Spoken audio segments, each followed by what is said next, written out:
피난처 되신 예수님, 우리를 오라 부르시는 예수님, 내가 너희를 쉬게 하리라 말씀하시는 주님 앞에 나가기를 원합니다. 오직 주만이 나의 반석, 나의 구원이시니,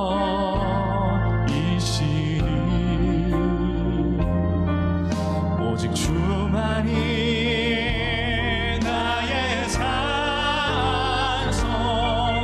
내가 요동치 아니. 다시 한번 오직 주만이 나의 반석. 여호와께서 집을 세우지 아니하시면 세우는 자의 수고가 헛되며, 여호와께서 성을 지키지 아니하시면 파수꾼의 깨어있음이 헛되도다. 주님, 우리가 주 여호와를 나의 피난처로 삼아 주 안에 하나님 머무는 시간이 되게 하여 주옵소서. 내가 요동치 아니하리. 할렐루야. 나의 힘과 나의 구원, 나의 영광 하나님께 있으니, 하나님께 있으니, 내 힘의 반석과 피난처 되시네. 할렐루야. 여러분의 목소리로 우리 과요만 오직 주만이, 오직 주.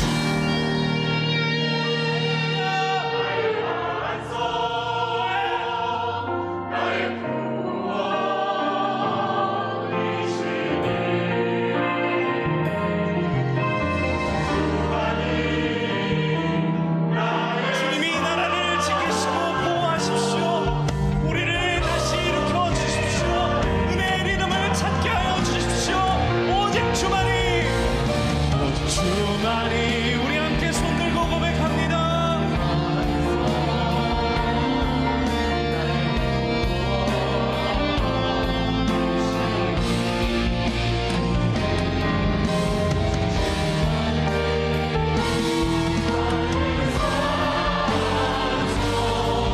내가 요동치 아니, 내가 요동치 아니하리.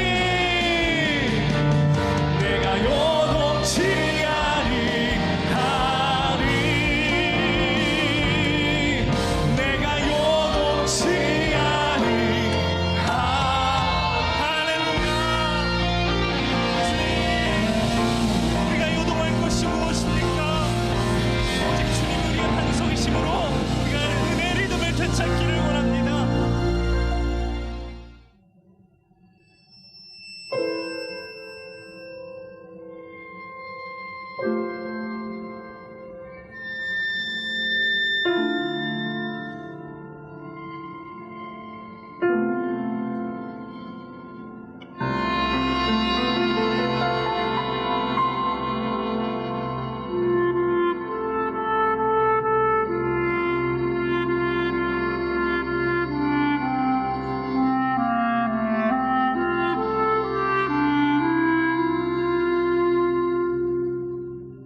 오늘 우리에게 주시는 하나님의 말씀은 느헤미야 8장 1절에서 12절입니다. 느헤미야 8장 1절에서 12절입니다. 본문의 말씀 중 1절에서 6절을 봉독합니다. 이스라엘 자손이 자기들의 성읍에 거주하였더니 일곱째 달에 이르러 모든 백성이 일제히 수문 앞 광장에 모여 학사 에스라에게 여호와께서 이스라엘에게 명령하신 모세의 율법책을 가져오기를 청하매 일곱째 달 초하루에 제사장 에스라가 율법책을 가지고 회중 앞 곧 남자나 여자나 알아들을 만한 모든 사람 앞에 이르러 수문 앞 광장에서 새벽부터 정오까지 남자나 여자나 알아들을 만한 모든 사람 앞에서 읽음에 뭇 백성이 그 율법책에 귀를 기울였는데 그때에 학사 에스라가 특별히 지은 나무 강단에 서고 그의 곁 오른쪽에 선 자는 마띠디아와 스마와 아나야와 우리야와 힐기야와 마아세아요 그의 왼쪽에 선 자는 부다야와 미사엘과 말기야와 하순과 하스바다나와 스가랴와 무술람이라. 에스라가 모든 백성 위에 서서 그들 목전에 책을 펴니 책을 펼 때에 모든 백성이 일어서니라. 에스라가 위대하신 하나님 여호와를 송축하며 모든 백성이 손을 들고 아멘 아멘 하고 응답하고 몸을 굽혀 얼굴을 땅에 대고 여호와께 경배하니라. 이는 살아계신 하나님의 말씀입니다. 아멘.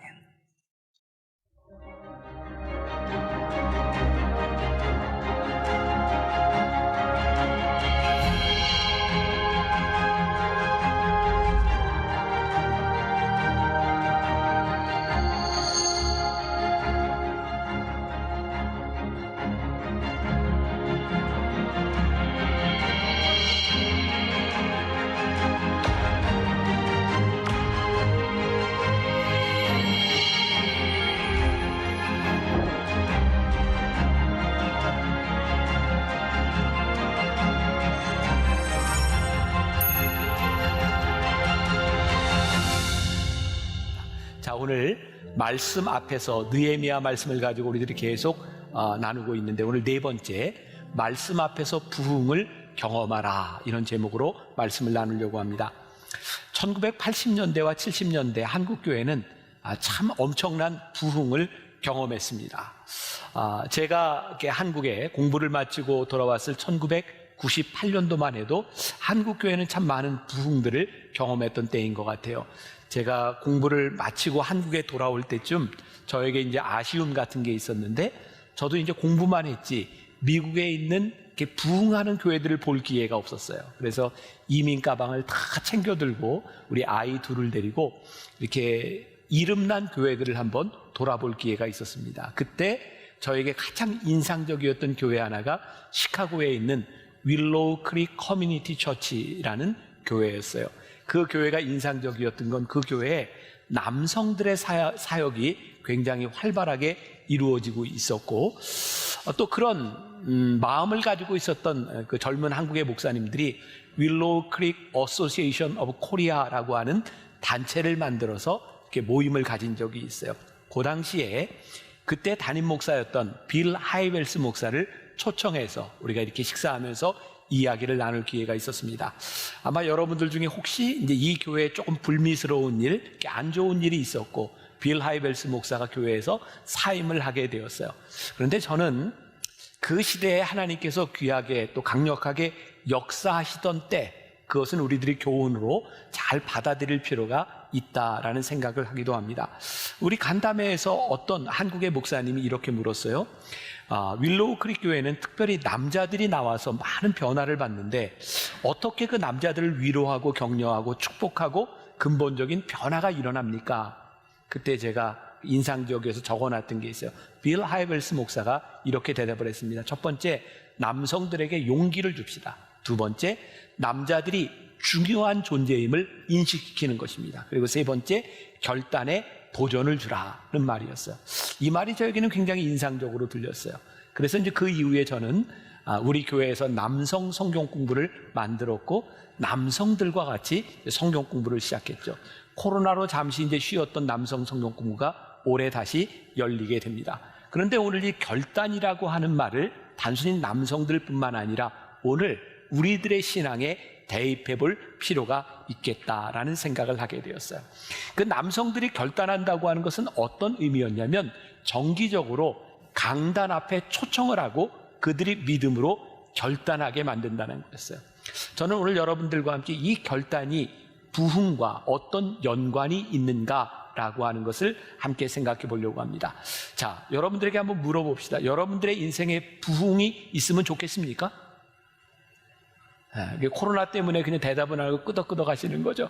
네, 여러분들의 인생에 부흥을 경험하는 것은 큰 축복입니다. 오늘 그 우리들이 복된 이야기를 함께 나누려고 해요. 자, 말씀 앞에서 결단한다고 하는 것. 자, 우리는 지난 몇 주의 설교를 통해서 느헤미야가 예루살렘의 성벽을 재건할 때 여러 가지 어려움이 있었다라고 하는 것도 들었고 그 어려움을 어떻게 헤쳐나갔는가라는 이야기도 들었어요.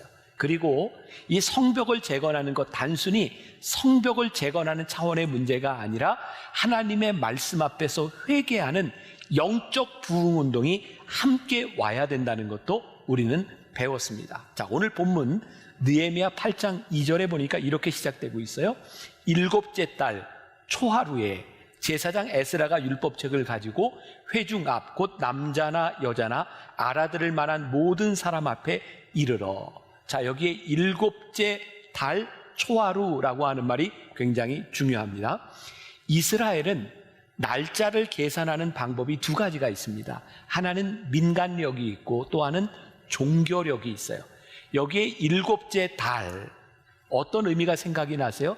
일곱이라고 하는 말은 안식, 일곱째 날 안식일, 일곱째 달 안식월. 그러니까 종교적으로 이날은 이스라엘 백성들이 모여서 하나님의 성회로 모여서 나팔을 불면서 이날을 기념했어요. 그래서 이날을 나팔절 혹은 초막절, 장막절이라고도 합니다.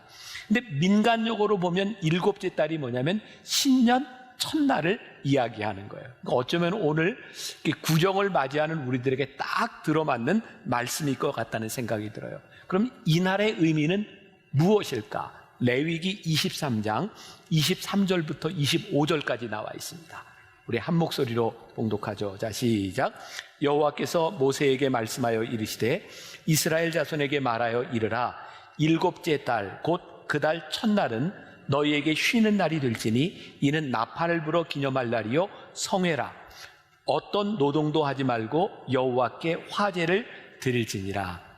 자, 우리들이 느헤미야 말씀을 우리들이 보고 있는데 이 말씀을 잘 이해하기 위해서는 뭐를 알아야 돼요? 레위기를 알아야 되는 거예요. 자, 올해 들어서 우리들이 성경 통독, 우리들이 말씀 앞에서 이렇게 한 해를 시작하고 있습니다. 우리들이 성경을 보는데요, 우리들이 창세기부터 이 말씀을 잘 관통해서 보게 될 때 말씀이 말씀으로 설명하는 것을 우리들이 깨닫게 됩니다. 성경 통독을 하는 건, 한번 정독을 하는 건 굉장히 중요한 일입니다.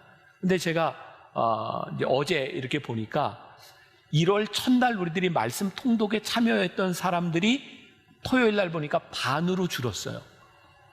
이게 어떻게 된 일인가? 이게 정말 말씀을 읽는 일이 이렇게 힘든 일인가? 근데 제가 여러분들에게 이 시점에서 한번 권하고 싶은 게, 여러분들이 말씀을 말씀으로 풀어가야 말씀이 이해가 됩니다. 그래서 혹시 좀 뒤쳐졌던 분들 다시 한번 잘 따라왔으면 좋겠고요. 오늘 느헤미야 말씀이 레위기에서 이야기하는 이날, 여호와께 속한 이날을 기념하는데 이날 무엇을 기념했을까요? 레위기 하면 이 일은 언제 있었을까요? 바로 출애굽기 사건과 연결이 되어 있죠. 자, 출애굽기에서 제일 중요한 사건, 이스라엘 백성들이 홍해를 건넜던 일, 하나님께서 애굽에서부터 가나안 땅으로 인도하는 이 과정을 보게 되는 거예요. 이날 이들은 무엇을 했을까요? 하나님을 기억하며 하나님께서 그들에게 베풀어 주신 은혜, 하나님께서 우리들에게 이런 일을 하셨지, 그리고 하나님을 찬양하고 믿음을 고백하고 은혜를 감사하고 있는 거예요. 여러분, 오늘날로 이야기하면 우리가 오늘 성회로 모여서 하나님께 예배를 드리고 있는 거예요. 오늘 여러분들은 여기에 모여서 무엇을 하고 있어요? 하나님을 기억하며 하나님께서 나에게 베풀어 주신 은혜를 생각하고 우리들이 감사의 고백을 하며 이날에 예배를 드리고 있는 거예요. 생각해 보셨어요? 그냥 매일매일 자기에게 주어진 일상을 살아가는 사람과 7일째 되는 날 하나님 앞에 모여 하나님의 은혜를 고백하고 감격하는 우리들의 삶이 어떻게 같을 수 있겠습니까? 그러니 우리가 오늘 하나님 앞에 예배드리는 이 시간이 우리들의 삶을 얼마나 복되게 하는 일인가? 이게 우리들에게 분명히 믿음으로 고백이 되어야 되는 거예요. 자, 느헤미야 8장 3절 말씀해 보니까요, 수문앗 광장에서 새벽부터 정오까지 남자나 여자나 알아들을 만한 모든 사람 앞에서 읽음에 뭇 백성이 그 율법책에 귀를 기울였는데, 이 부흥의 역사가 어떻게 시작될까요? 모든 백성들, 남자나 여자나 알아들을 만한 모든 사람들 앞에서 이 말씀을 읽음에 모든 사람들이 귀를 기울였다. 이게 부흥의 시작이었다는 말씀. 남녀 성별의 관계없이. 그럼 만나교회는 가장 중요한 행사로 여기는 것 중에 하나가 뭐냐면 변화산 기도회예요. 전반기 후반기 2번 변화산 기도회를 합니다. 아마 오래된 만나교인들은 기억하실 것 같아요. 초창기의 만나교회가 이 변화산 새벽 기도회를 할 때 며칠 했는지 아세요? 제가 얘기해 드릴게요. 놀랄 준비를 하세요. 변화산 특별 새벽 기도회를 할 때 처음에 100일을 했습니다. 오, 눈앞이 캄캄하지 않으세요? 야, 100일을 어떻게 했을까? 그런데 그 100일이 40일이 되고 20일이 되고 10일이 되고 지금은 일주일 특별 새벽 기도회로 모이고 있어요. 그 100일 그렇게 오래 하던 특별 새벽 기도회를 일주일로 바꾼 사람이 누굴까요? 제가 그랬어요. 제가 믿음이 없어서? 아니, 그런 의도가 아니었어요. 어른들만 참석하는 기도회가 아니라 우리 아이들까지 함께 예배를 드리고 새벽에 모여 말씀을 들을 수 있도록 일주일 동안 우리들이 집중적으로, 너무 길면 아이들이 못 따라오니까 한번 해보자, 그렇게 해서 시작했던 게 변화산 기도회예요. 사실 아이들이 함께 변화산 새벽 기도회를 참여하자라고 했던 것은, 제가 98년도에 만나교회에서 처음 사역을 시작하면서 그때 변화산 기도회가 있을 때는 아이들이 오지 않았어요. 그때는 저희 아이들 둘만, 거의 아이는 둘만 참석을 했던 것 같아요. 저희 집도 지금은 제가 교회에 살고 있지만 저 밖에 살 때여서 새벽에 아이들을 이렇게 데리고 깨워서 나오는 게 참 아이들한테 미안하다는 생각이 들었어요. 뭐 잘 알지도 못하는 아이들 그 깨워가지고 새벽부터 옷 입혀서 나오는 게 쉽지 않았어요. 그렇게 몇 년을 지나다 보니까 그냥 마음이 편해지더라고요. 아이들한테 미안한 마음이 없어졌어요. 이게 너희 팔자다 이렇게 생각하니까 별로 미안하지 않게 아이들이 이렇게 참여하게 되었고, 그리고 우리 온 교회 성도들이 아이들과 함께 예배를 드리게 되었어요. 자, 여러분들 기억하시죠? 변화산 새벽 기도에 우리 아이들이 얼마나 많이 모여서 이 새벽 예배를 드리는지. 처음 아이들이 모였을 때 제가 교육 목사님에게 이렇게 얘기를 했어요. 이 아이들이 새벽에 이렇게 많이 나올 줄은 몰랐는데, 어른들과 함께 예배를 드릴 것이 아니라 아이들이 알아들을 수 있도록 동일한 시간대에 아이들을 위한 새벽 기도회를 따로 하는 게 좋겠다. 근데 교육 목사님이 저한테 그러는 거예요. 아이들한테 물어봤는데 애들이 다 어른 예배 참석하겠다는 거예요. 저는 굉장히 의아했어요. 이놈들이 와서 맨날 잠만 자는데 뭘 같이 참여하겠다고 그러나. 그런데 제가 놀라운 사실을 깨닫게 됐는데, 아이들이 이 특별 새벽 기도를 하는 중에 매일 이 헌금 봉투에 기도 제목을 써서 내는데, 이 아이들에게 말씀이 그냥 흘러가는 게 아니라 그 어린아이들이 이 말씀을 다 듣고 그 말씀에 반응하고 있더라고요. 제가 생각하는 우리 만나교회의 가장 큰 힘 중에 하나는 특별 새벽 기도에 우리 아이들이 아버지와 어머니, 할머니, 할아버지까지 함께 말씀을 듣는 일이라고 생각하거든요. 저는 오늘날 한국 교회의 위기를, 제가 목회자 세미나 때면 이런 말을 자주 합니다. 그동안 우리는요, 교회가 부흥하면서 아이들을 위해서 유치부 예배, 유년부 예배, 초등부 예배, 중고등부 예배, 청년부 예배, 아이들을 위해서 우리들이 예배를 이렇게 만들어낸다고 생각했는데, 언제부터인가 우리 온 가족들이 함께 말씀을 알아들을 만한 사람들이 하나님 앞에 같이 말씀을 듣는 일들이 사라진 거예요. 그리고 부모들이 언제부터인가 교회에 아이들을 맡겨놓고 교회에서 알아서 책임져 주리라고 생각했던 거죠. 그런데 오늘 놀라운 일을 깨닫게 되는데, 이 느헤미야와 이 백성들이 하나님을 알아들을 만한 모든 사람들이 함께 모여 그 말씀을 들으며 그들이 믿음으로 반응하기 시작할 때 영적 부흥을 경험하게 되었다는 거예요. 하나님, 우리 한국교회에, 아니 우리 교회에 우리 온 가족들이 함께 말씀을 들으며 이 말씀 앞에 반응할 수 있는 이 부흥의 역사가 시작되게 하여 주옵소서. 이게 우리들이 잃어버린, 아주 불쌍한 잃어버린 우리들의 잘못이라는 생각이 드는 거예요. 저희 교회에서 사무엘 학교를 처음 시작할 때여서 벌써 꽤 오래됐죠. 어떻게 이 아이들을 어렸을 때부터 신앙적으로 교육할 것인가. 그래서 대한유치원으로 시작을 하게 되었어요. 그때 그런 염려가 있어요. 이게 진짜 될까? 부모들이 희생하고 부모들이 아이들을 맡겨야 되는데 이 일이 될까? 그래서 이 사무엘 학교를 홍보하면서 그 주보에, 지금은 저희 교회 주보가 없지만 예전에 주보가 있을 때요, 한 아이의 사진이 아마 홍보용으로 이렇게 나갔던 것 같아요. 전 지금도 기억해요. 그 아이 할머니가 저에게 와서, 목사님, 우리 아이가 주보에 나왔어요. 단순히 주보에 나와서 자랑한 이런 차원의 문제가 아니라 모든 사람들이 보는 교회 주보에 우리 아이가 나왔어요. 그 아이의 얼굴이 나온 것에 대한 감격함을 제가 잊지 못해요. 오늘 저는 말씀을 준비하고 말씀을 나누면서 이런 질문을 여러분들에게 던져봐요. 우리가 오늘 하나님 앞에 예배드리고 있는데 하나님 앞에 사진이 찍히듯이 우리의 모습이 각인되어 우리들이 오늘 예배를 드리고 있습니까? 모든 사람들이, 아니 많은 사람들이 지금 예배를 드리고 있고, 오늘 여기에 앉은 사람보다 더 많은 사람들이 지금 모니터 앞에서 예배를 드리고 있는데 우리들 예배가 다 동일하지 않다는 거예요. 누가 하나님 앞에 각인된 사람이 되어 오늘 예배를 드리고 있는가?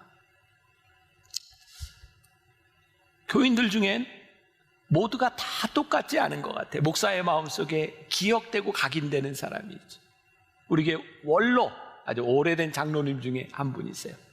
그분이 거의 90이 될 때까지 매주 나오시지는 못했지만 저기 화곡동에서 혼자 사시는 여자 장로님이 예배에 나오셨어요.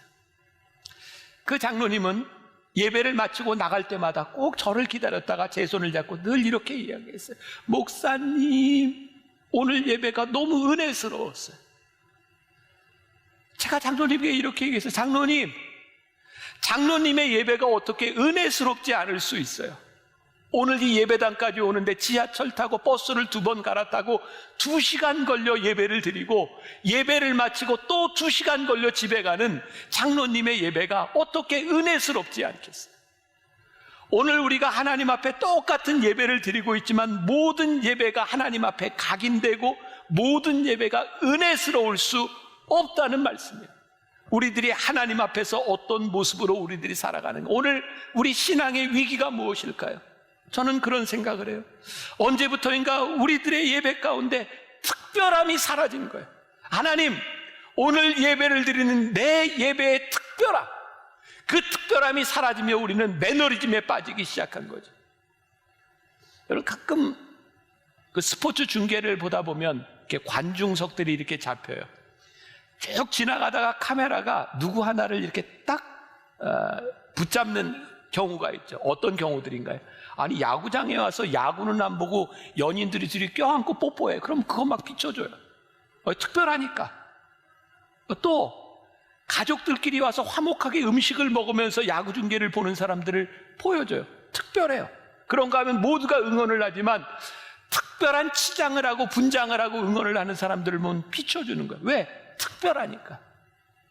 여러분, 우리가 살아계신 하나님 앞에서 영적인 예배를 드리고 있는데 매일매일 동일한 매너리즘에 빠진 예배가 아니라 하나님 앞에 특별한 예배를 드린다고 하는 것, 이것이 우리들에게 사라져버린 것이 우리들의 영적 부흥을 우리들이 경험하지 못하는 이유. 마태복음 8장에 보면 유명한 예의가 있어요. 백부장이 예수님께 나와서 하인을 고쳐달라고 할 때 백부장이 8장 8절에서 이렇게 얘기하죠. 백부장이 대답하여 이르되 주여, 내 집에 들어오심을 나는 감당하지 못하겠사오니 다만 말씀으로만 하옵소서. 그러면 내 하인이 낫겠나이다. 백부장이 뭐라 그래요? 예수님, 우리 집에 들어오시지 않아도 돼요. 말씀만 하시면 낫습니다. 예수님이 뭐라고 말씀하세요? 내가 너만한 믿음을 보지 못하였다. 오늘 예배를 드리는 우리를 바라보며 하나님께서 내가 너만한 믿음을 보지 못했다. 오늘 내가 하나님 앞에 특별한 존재로 예배를 드리는 것, 내가 너만한 믿음을 보지 못했다. 오늘 우리들에게 이 특별함이 사라져버린 것이 우리의 신앙의 위기일 수 있어요. 우리들의 삶에는 늘 우선순위가 있죠. 저도 새벽에 일어나면 말씀을 듣는 것부터 시작해요. 제가 녹음했지만 또 들어요. 그리고 그게 끝나면 제 삶에서 결정하는 게 있어요. 내가 뭐부터 하지? 우리들이 하루를 시작하면서 내가 해야 될 일과 내가 하지 말아야 될 일, 즉 가장 중요한 일과 내가 포기해도 되는 일들이 결정이 되는 거죠. 우리들이 하나님 앞에서 어떻게 살아가야 되는지에 대한 분명한 우선순위가 세워지기 시작할 때 우리들이 결단할 수 있고 우리들이 포기할 수 있는 일들이 생겨지는 거예요. 마태복음 6장 33절에 유명한 말씀이 있죠. 너희는 먼저 그의 나라와 그의 의를 구하라. 그리하면 이 모든 것을 너희에게 더하시리라. 제가 한 말이 아니라 성경이 우리들에게 말씀합니다. 누군가 그런 얘기를 했어요. 돌아가신 빌리 그레이엄 목사님의 설교가 능력 있는 이유가 뭐냐? 그분은 늘 이렇게 얘기한다는 게 Bible says, 성경이 말씀하시기를. 지금 제가 이야기하는 것이 아니라 성경이 우리들에게 말씀하고 있는데, 그런즉 너희는 먼저 그의 나라와 그의 의를 구하라. 그리하면 이 모든 것을 너희에게 더하시리라. 성경 말씀 앞에서 우리들이 우선순위를 정하고 우리들이 결단할 수 있을 때 하나님의 말씀이 이루어지는 것을 우리들이 경험하게 되는, 청교도 유명한 설교자인 필립 브룩스라고 하는 사람은 이런 말을 했어요. 하늘의 것을 먼저 추구하십시오. 그러면 당신은 하늘의 것과 땅의 것을 다 얻을 것입니다. 땅의 것을 먼저 추구해 보십시오. 그러면 하늘의 것과 땅의 것 둘 다 잃을 것입니다. 너희는 먼저 그의 나라와 그의 의를 구하라. 말씀 앞에서 우리들이 결단하는 모습들이 중요하다. 자, 우리는 왜 말씀 앞에서 우리들이 서야 되는가? 왜 우리들이 하나님의 말씀을 들어야 되는가? 아모스 5장 4절과 5절 말씀. 여호와께서 이스라엘 족속에게 이와 같이 말씀하시기를 너희는 나를 찾으라. 그리하면 살리라. 베델을 찾지 말며 길갈로 들어가지 말며 부엘세바로도 나아가지 말라. 길갈은 반드시 사로잡히겠고 베델은 비참하게 될 것임이라 하셨나니. 아모스 선지자를 통해서 뭐라고 말씀하세요? 나를 찾으라. 그러면 살리라. 인간의 방법을 찾지 말고 하나님을 찾으라는 거예요. 하나님의 말씀 앞에 설 때에 우리들의 살 길이 보이는, 하나님의 말씀 앞에 설 때에 우리들이 회개하고 말씀 앞에서 우리들이 눈물을 흘리죠. 왜요? 하나님 말씀 앞에 서야 내가 보이니까. 여러분, 하나님 앞에 서서 내 모습이 보이고 내가 말씀 앞에서 회개하기 시작할 때 우리들에게 부흥의 역사가 일어나요. 제가 어제 점심에 제 아내하고 둘이 식사를 하면서 그런 얘기를 했어요. 저에게 두려움이 있어요. 어떤 두려움이냐면, 제가 만나교회 담임 목사로 목회를 하는 동안 제가 끝까지 이 길을 잘 가야지. 저에게는 굉장히 중요한 소원이에요. 내가 교인들 앞에서도 좋은 목사로 기억되는 목사가 돼서 은퇴를 할 수 있어야지. 근데 그게 어느 날 두려운 거예요. 하나님, 제가 끝까지 잘 지켜갈 수 있을까요? 제가 이것이 두렵다고 얘기했더니 제 아내가 저한테 그러더라고요. 뭘 두려워하냐고. 그러면서 목사한테 목사 같은 얘기를 하는 거예요. 이거 하나님 말씀 앞에 서면 되지 뭘 두려워하냐고. 이게 자리가 좀 바뀐 것 같기는 해요. 하나님 앞에서 말씀 앞에 서면 되지 뭘 두려워하냐고. 하나님 말씀 앞에 서면 우리들이 두려운데요, 하나님 말씀 앞에 서면 두려울 게 없는 거예요. 이게 참 이상하게 들리죠?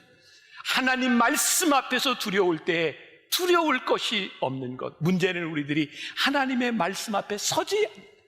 하나님 말씀 앞에 서서 우리들의 더럽고 추하고 하나님의 말씀 앞에 고쳐야 될 우리들의 모습이 보여야 우리들이 눈물을 흘리고 회개하고 하나님 앞에 고쳐질 수 있을 텐데, 하나님의 말씀 앞에 도대체 서지 않으니 우리들에게 부흥의 역사가 일어나지 않는 거예요. 어제 토요일에도 갑자기 생각나서 함께 불렀던 찬양이 있어요. 주 여호와 능력의 주, 내 영혼의 치료자, 말씀으로 날 고 고치시네. 주님 나의 치료자. 주 여호와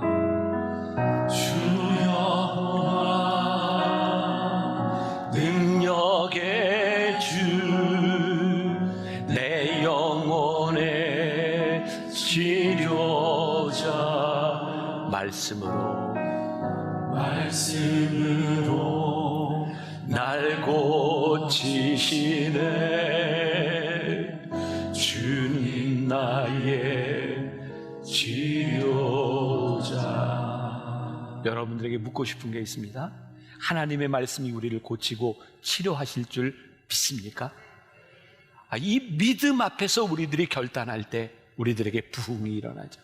느헤미야 8장 5절 말씀에 보니까 에스라가 모든 백성 위에 서서 그들 목전에 책을 펴니 책을 펼 때 모든 백성이 일어서니라. 지금 느헤미야와 백성들이 있는데 학사 에스라가 성경을 읽을 때 모든 백성들이 일어났다. 제가 그렇게 길지 않은 미국 유학 경험 가운데 참 인상적인 미국 교회의 모습이 있었어요. 그 교회는 성경을 읽을 때마다 전교인들이 다 일어나서 말씀을 듣고 앉아요. 제가 우리 교회도 이렇게 한번 했으면 좋겠다 생각하고 못 해본 거였어요. 말씀을 들을 때마다 일어나는 거예요. 이게 단순히 의식으로 끝나는 것이 아니라 말씀 앞에서 우리를 일으킨다고 하는 게 뭐냐면 말씀을 경외하며 말씀을 존중하며 우리들이 말씀을 듣겠습니다. 우리들이 말씀을 듣고 말씀을 존중하고 말씀 앞에 경외하며 그 말씀을 들을 때 어떤 일들이 일어나는가? 느헤미야 8장 6절에 보니까 에스라가 위대하신 하나님 여호와를 송축하며 모든 백성이 손을 들고 아멘 아멘 하고 응답하고 몸을 굽혀 얼굴을 땅에 대고 여호와께 경배합니다. 말씀이 들려질 때 뭐라고 이야기하고 있어요? 찬양과 기도를 할 때 우리들이 손을 들고 눈물을 흘리고 무릎을 꿇는 것들이 어색한 일이 아니라 말씀 앞에 이런 모습이 자연스럽다는 거예요. 하나님이 깨닫게 하시는 것. 지금 우리 교회, 우리 신앙, 우리의 모습들 가운데 참 문제라고 생각되는, 위기라고 생각되는 것이 무엇이냐면 언제부터인가 우리들이 말씀을 들어도 찬양을 해도 기도해도 우리들이 아멘 아멘 화답하지 아니하고 말씀 앞에 무릎 꿇지 아니하고 말씀을 들을 때 눈물이 흐르지 아니하고 말씀 앞에서 무감각해진 우리들의 모습 가운데 우리의 신앙에 위기가 있구나. 하나님, 이 말씀 앞에 우리들이 반응하게 하여 주옵소서. 말씀 앞에서 우리의 손이 올라가게 하여 주옵시고 말씀 앞에서 아멘 아멘 하며 눈물을 흘릴 수 있는 우리의 신앙이 고백되게 하여 주옵소서. 그 예배의 자연스러운 모습들이 너무나 어색하게 변해버린 우리의 모습 가운데 말씀 앞에 부흥 경험하지 못하는 세대들이 우리들에게 있는 것이 아닙니다. 느헤미야 8장 10절에 보니까 정말 놀라운 말씀이 있어요. 느헤미야가 또 그들에게 이르기를 너희는 가서 살진 것을 먹고 단 것을 마시되 준비하지 못한 자에게는 나누어 주라. 이날은 우리 주의 성일이니 근심하지 말라. 여호와로 인하여 기뻐하는 것이 너희의 힘이니라. 여호와로 인하여 기뻐하는 것이 너희의 힘이니라. 이 말씀을 묵상해 보았어요. 여호와를 기뻐하는 것이 너희의 힘이니라. 여러분, 지금 어떤 일들이 이렇게 진행되고 있어요. 말씀 앞에 섰을 때 그들이 회개하고 눈물을 흘리고 아멘 아멘 하고 무릎을 꿇을 때 그것으로 끝나는 것이 아니라 여호와를 기뻐하는 것이 너희의 힘이니라 라고 말씀하고 있어요. 여호와를 기뻐하는 것이 너희의 힘이니라. 이 말씀을 묵상하며 그런 생각을, 하나님, 우리들이 하나님의 말씀을 믿는다고 하면서도 하나님의 말씀대로 행하는 것에 대한 기쁨이 없다면, 아니, 우리들이 하나님을 믿는데 이 말씀대로 행하는 것이, 주의 규례를 따라 사는 것이 너무 기뻐, 이게 놀라운 일이야 라고 고백할 수 있을 때, 이것이 우리들에게 힘이구나. 이 세상 한가운데서 하나님의 말씀대로 살아가는 것이 참 기쁘구나 라고 고백할 수 있을 때 이것이 우리에게 힘이구나. 시편 18절 1절에 보니까 나의 힘이 되신 여호와여 내가 주를 사랑하나이다 라고 고백하고 있어요. 나의 힘이 되신 여호와여 내가 주님을 사랑합니다. 주는 나의 반석이시며 나의 요새시라. 주는 나를 건지시는 나의 주 나의 하나님 나의 피할 바위시요 나의 방패시라. 나의 하나님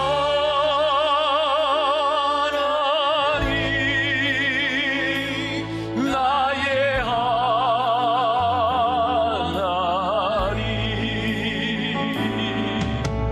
구원의 뿌리시요 나의 산성이라. 나의 하나님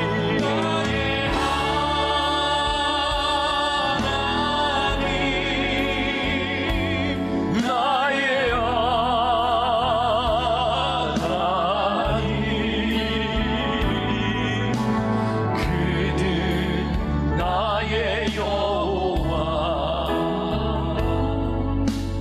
나의 구세주.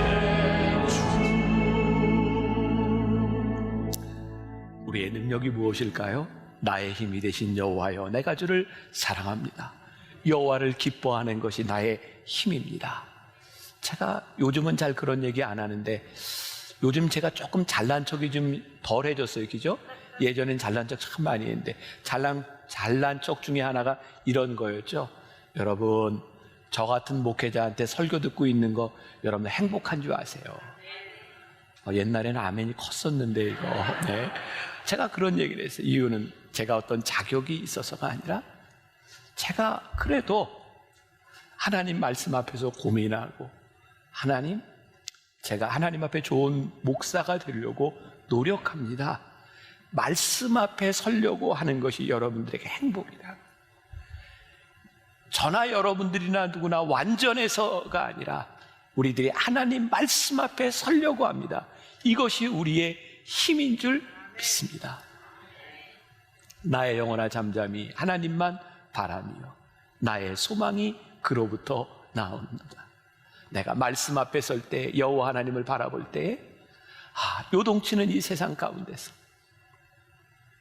나를 속썩이는 사람들 가운데서 내가 잠잠히 하나님을 바라보니 이곳에서 나의 소망이 나옴을 믿습니다. 우리가 소망을 붙들고 살아갈 수 있는 것. 지난해 제가 여러분들과 함께 요한복음 5장을 가지고 여러 기적의 이야기들을 나누었어요. 요한복음 5장에 보면 베데스다 연못가에 38년 된 환자가 있었어요. 예수님이 물으세요. 내가 낫고자 하느냐? 예, 제가 낫고자 합니다. 예수님께서 그의 침상을 들고 걸어가라고 말씀하셨어요. 우리의 소망이 무엇일까요? 말씀 앞에서, 그 말씀 앞에서 반응하고 말씀 앞에서 우리들이 살아가는 것, 이것이 우리들에게 소망인 줄 믿습니다. 이것이 우리들에게 영적 부흥이 다시 시작됨인 것을 믿습니다. 우리들이 잃어버렸던 우리들의 신앙의 야성, 하나님 앞에 손을 들고 눈물을 흘리고 아멘 아멘 우리들이 화답하며 하나님 앞에 부르짖었던 우리의 신앙들을 다시 회복하고 영적 부흥의 역사 가운데 들어가는 여러분들이 되시기를 주님의 이름으로 간절히 축원합니다. 우리 나의 힘이 되신 여호와여 함께 찬양하고 하나님 앞에 정말 각인될 수 있는 우리의 모습으로 함께 찬양하고 기도하면 좋겠습니다. 나의 힘이 되신 여호와여 내가 주님을 사랑합니다. 주는 나의 반석이시며 나의 요새시라. 주는 나를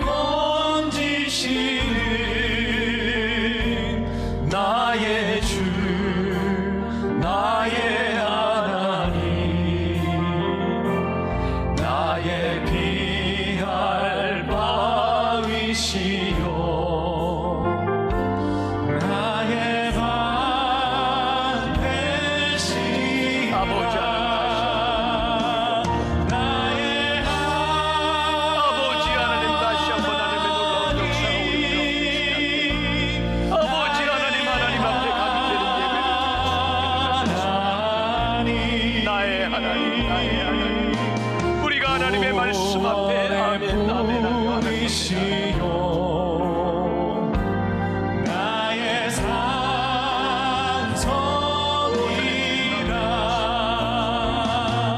나의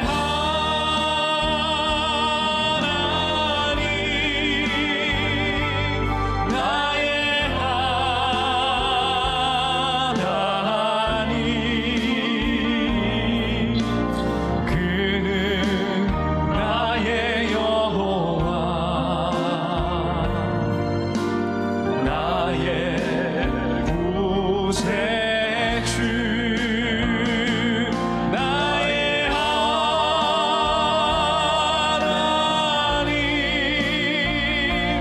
나의 하나님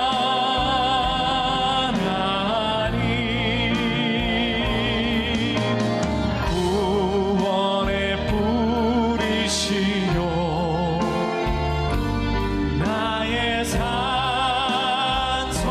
산성이라 나의 하나님 나의 하나님 그는 나의 여호와 나의 구세 나의 영혼이 잠잠히 나의 영혼이 잠잠히 하나님만 바라미요 나의 구원이 그에게서 나는 아버지 하나님의 손 나의 영혼아 잠잠히 하나님만 바라라 나의 소망이 저에게서 나는 도다 오직 주만이 나의 반석 나의 구원이시니 오직 주만이 나의 산성 내가 요동치 아니하니 오직 주만이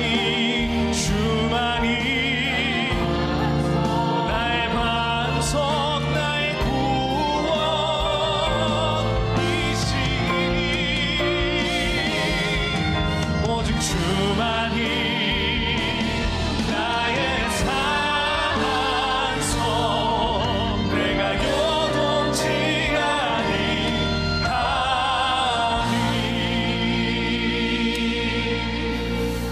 우리가 주님의 말씀 앞에 서기를 원합니다.